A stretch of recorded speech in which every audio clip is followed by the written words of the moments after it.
That may be the greatest catch I've ever seen in my life. Alright guys, I know this is always the video that y'all want every single week, so let's bring it to you. I'm going to be grading the rosters that y'all sent me on Instagram and on Twitter, and also instead of going through and making possible trade suggestions, just because the majority of us are already past our trade deadlines, I'm going to be going through and making start-sit suggestions on what I think you need to be doing in week 13 if I'm seeing anything that I do not like. But guys, I am very sorry if I was unable to get to your team in this video. I will be live streaming tonight at, I want to say 8:30 p.m. Central. We'll try to go then, maybe a little bit earlier, maybe a little bit later. But please make sure you're subscribed. Make sure you have that bell hit and hit all. That way you get our notification whenever we go live. You can come in and get your answer right away before we have too many people in the live stream. Okay, so now that's it. Let's get into this video and let's break down these rosters that I got sent on Instagram and Twitter. And this first team has Aaron Rodgers in there at quarterback. And what I love about this roster is you did not just stop at getting Aaron Rodgers. You have the full-on stack with the Green Bay Packers. This is something that I talk about all the time. The easiest way that you can increase your ceiling in fantasy football is build in that stack, get some correlation in your starting lineup, knowing that if Aaron Rodgers hits, you are most likely going to be putting up a monstrous week, because that will also mean that you're going to have a great game from Davante Adams or Aaron Jones. But if Aaron Rodgers puts up a horrendous game, you're probably losing the week anyway, so it does not matter that Adams and Aaron Jones would have a bad week as well, just because we're going for broke here. I mean, it is the fantasy football playoffs. Every team that you're going to be going up against should be extremely solid. So I love that you have that stack. And also at your other wide receiver spot, you have DK Metcalf. And then if we go down to your bench to see what other wide receivers you have Antonio Brown, Cooper Kupp, Josh Gordon. Now here is one piece of advice that I'll give you. Yes, I understand Josh Gordon looks like he's going to be able to play in the upcoming weeks, but please do not waste a roster spot on Josh Gordon. Just like I told y'all earlier this season with Dez Bryant, I really have no intrigue in Josh Gordon, where even if he is active, he's not necessarily going to be a wide receiver that can see more targets than Tyler Lockett, than DK Metcalf. The very best case scenario for Josh Gordon is he's the wide receiver 3 on that Seattle Seahawks offense. Not something you're going to want in your starting lineup. So man, please cut Josh Gordon. Go get someone that has some real upside, someone like a Cam Akers, or maybe during the fantasy football playoffs, they could take over as that 3-down running back. But other than that, I love your wide receiver room with DK Metcalf, clearly a top 5 option rest of season. And then on top of that, Cooper Kupp as a potential flex play has a great schedule for the fantasy football playoffs. So I like those combinations. And then if we go to your running back spot where you have Aaron Jones and Jonathan Taylor, then Devontae Booker in there at the flex, and DeAndre Swift on the bench. Yes, I know DeAndre Swift has been extremely frustrating so far the past few weeks, but I think that he is going to get over that concussion at the very latest by week 14 for your fantasy football playoffs. Then that's a running back that you're going to easily be able to jam up there into that flex spot whenever we have Josh Jacobs coming back in to play over Devontae Booker. So I really like the construction of this running back room. Really nothing I'm looking to change here. Please just don't get too impatient with DeAndre Swift. He is still a league-winning running back. And then at your tight end spot, you have Austin Hooper starting right now, but you have George Kittle on the bench as well, just in case we get George Kittle back sometime this season. So love the situation that you have at your tight end. I will say that I'm a lot higher on a tight end like Austin Hooper than most people, just because we know the way that the Cleveland Browns have moved the ball through the air, it's going to have to be through Austin Hooper and Jarvis Landry. They really have no other options on that offense. They gave Austin Hooper a massive contract this offseason, so love Austin Hooper, and clearly, if George Kittle comes back, this could be a league-winning team. Overall, I think that we are probably going to end up rating this roster as a B+. I love the fact that you have that correlation in your starting lineup and the Green Bay Packers stack.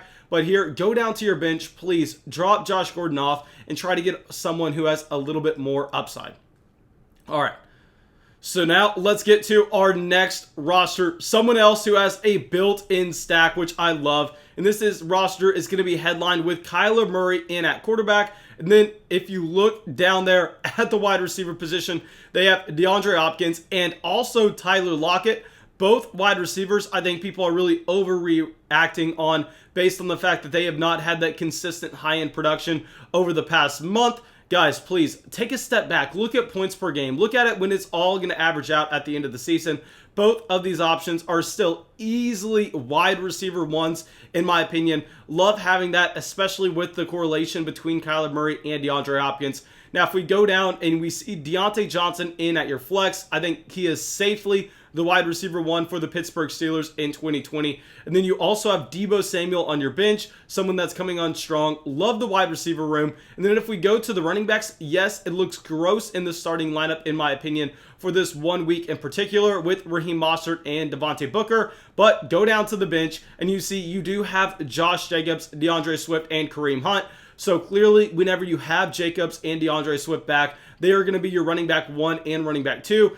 And I am so fine with that. I think that is an ideal construction at this time of the season with DeAndre Swift getting all of those targets out of the backfield in Detroit. I think that he has a very nice floor, and given the fact that he is now seeing the majority of the carries as well in that offense, I think that raises his ceiling to being a high-end running back 1 potentially. And you also have the guaranteed touches in a Josh Jacobs. Then you go to the tight end position with Travis Kelce. I mean, I love this roster. You could make an argument that you have the #1 quarterback in fantasy, the #1 tight end in fantasy, 2 top 6 wide receivers in fantasy, and then you have a potential league winner in DeAndre Swift and Josh Jacobs on the bench. Add on the fact that you have New Orleans Saints as a defense as well, and then George Kittle on the IR. I mean, this roster is extremely strong. I think that we are just going to have to end up giving this as an A, because we know that, yes, your running back position in your starting lineup does not look fantastic right now, but you are going to be getting those guys back later. Okay, so now let's pull up our last team that we are going to cover, and this is another Kyler Murray team at quarterback. And guys, please, with Kyler Murray, do not overthink it. He is still a top 3 quarterback option. I know I'm getting a ton of questions here. Should I start Kyler Murray or player X because Kyler is going against the Rams and the Rams have a great defense? Guys, don't overthink it. Kyler Murray is still that elite option. He still has the rushing equity in the offense where he could go out there, and even if he struggles through the air, if he comes away with a rushing touchdown and 30 rushing yards, that's going to give him such a higher floor and ceiling combination than you're going to be able to find at any other player at the quarterback position. So love that. And then here is what's also fantastic. I mean, this team, I think, is actually in an 8-man league. At least that's how I am looking at it, because there's no way that you have this type of talent on a 10 or 12-man roster. This is Derrick Henry in at running back, Austin Eckler at running back at the same time, Antonio Gibson in your flex, Myles Gaskin on the bench with Latavius Murray. I mean, this is some of the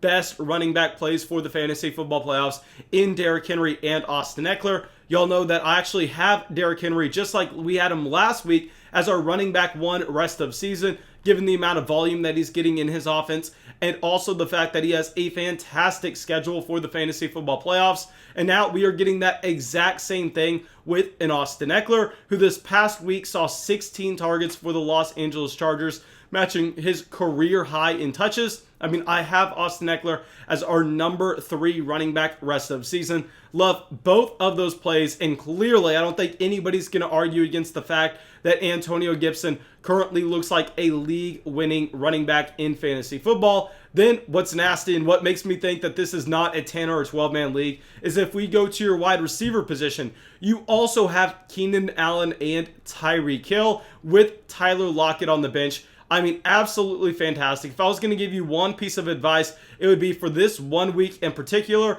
I would be playing Tyler Lockett over Antonio Gibson, given the fact that Antonio Gibson has a very tough matchup against the Pittsburgh Steelers. Nothing against Gibson. Y'all know I love the running back. I've loved him for a very long time now. But Tyler Lockett's going to be playing in a better game flow, and we know that Tyler Lockett always has that potential to drop 40 points any given week. Antonio Gibson, I don't think he has that same type of upside in a very tough matchup against the Pittsburgh Steelers. And now, if we go over to your tight end position, you have Evan Ingram. And I will say, I'm going to be a little bit lower on Evan Ingram now than I was earlier this season, now that it looks like he's going to be without Daniel Jones for a few weeks. So I think we have to bump him down a tier, but you're getting so much production from those first 2 running back spots. Your quarterback, your wide receivers. I mean, this team is unreal. If this was a 10 or a 12-man league, I think we'd have to rate this as an A. If this is an 8-man league, I think we go an A-. If this is a 6-man league, I think we go a B+. I mean, fantastic, fantastic roster. I'd love to know how many teams are in this league, because really that's going to be everything in terms of trying to grade it. Okay, now, thank you guys. I really hope y'all enjoyed this video. I really hope y'all got something from it. As always, if y'all did, go down there, drop a like, leave a comment. It really, really helps us out. And I will be live streaming tonight at around 8:30 p.m. Central. And yeah, I hope to see y'all there.